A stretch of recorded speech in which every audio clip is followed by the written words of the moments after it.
ఇంద్ర ఇంద్రసేనారెడ్డి అని అంటుంటేనే ఒళ్ళు గగురు పొడుస్తుంది, రోమాలు లెక్కపరుచుకుంటున్నాయి. అది పవర్ ఆఫ్ ఇంద్ర. అలాంటి పవర్ఫుల్ సినిమా, పెద్ద సక్సెస్ సాధించిన సినిమా ఇంద్ర. అంతటి ప్రజాదరణ పొందటానికి ప్రధానమైన కారణం ఆ చిత్ర కథ. అలాగే ఆ చిత్రానికి పనిచేసిన ప్రతి ఒక్కరూ ఎంతో ఇష్టంతో కష్టపడి మరెంతో శ్రద్ధాశక్తులతో పనిచేశారు. ముఖ్యంగా మనసు పెట్టి ప్రాణం పోశారు. కాబట్టి ఇప్పటికీ ఇంద్ర గురించి, ఇంద్ర అందించిన ఘన విజయం గురించి, ఆ చిత్రంలోని ఫ్రేమ్ గురించి మాట్లాడుకుంటూనే ఉన్నాం. ఏ సీన్ నుంచి మనం చూడటం మొదలుపెట్టినా సరే చివరి వరకు చూడందే అక్కడి నుంచి మనం కదలేము. అలా ఉంటుంది ఆ కథలోని పట్టు బిగు. నా చిత్రాల్లో అత్యంత సాంకేతిక విలువలు ఉన్న ఉత్తమ కమర్షియల్ చిత్రం ఇంద్ర. అందులో ఎలాంటి డౌట్ లేదు.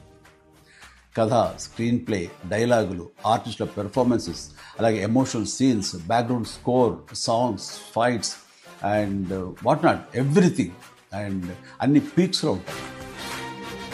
ఒక మాటలో చెప్పాలంటే కమర్షియల్ చిత్రానికి పర్ఫెక్ట్ నిర్వచనం ఇంద్ర. నిర్మాణ విలువలకు ఎంతో పేరొచ్చిందంటే దానికి ప్రధానమైన కారణం వైజయంతి మూవీస్, ఆ సంస్థ అధినేత, నా అభిమాన నిర్మాత అశ్విని దత్ గారు. ఆయనతో పాటు కథను అందించిన చిన్ని కృష్ణ, డైలాగులు రాసిన పరుచూరి సోదరులు, అద్భుతమైన మ్యూజిక్ అందించిన స్వరబ్రహ్మ మణిశర్మ, అలాగే డిపిఓ విఎస్ఆర్ స్వామి గారు, ఎడిటర్ చంటి గారు, డ్యాన్స్ అండ్ ఫైట్ మాస్టర్స్, నటీనటుల నటన, లాస్ట్ బట్ నాట్ లీస్ట్ అందరినీ మించి మా మంచి బాలుడు గోపాలుడు, డైరెక్టర్ బి గోపాల్ అత్యద్భుతంగా చెక్కి తెరకెక్కించి ఇంత పెద్ద హిట్ అవడానికి కారణమయ్యాడు.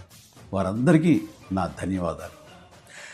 22 సంవత్సరాల తర్వాత మళ్ళీ ఇప్పుడు రిలీజ్ అవ్వటం నాకు ఎంతో సంతోషంగా ఉంది.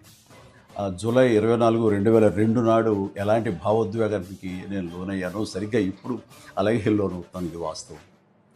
ఈ నూతన జనరేషన్కి ఈ సినిమాను పెద్ద స్క్రీన్ మీద చూపించాలన్న ఆలోచన వచ్చి నా పుట్టినరోజు నాడు గిఫ్ట్గా అందిస్తున్న స్వప్న దత్తుకి, అలాగే తన సోదరి ప్రియాంక దత్తుకి నేను ప్రత్యేకించి నా హృదయపూర్వక అభినందనలు తెలియజేస్తున్నాను.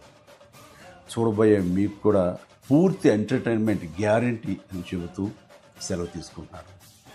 Please enjoy. జై హింద్.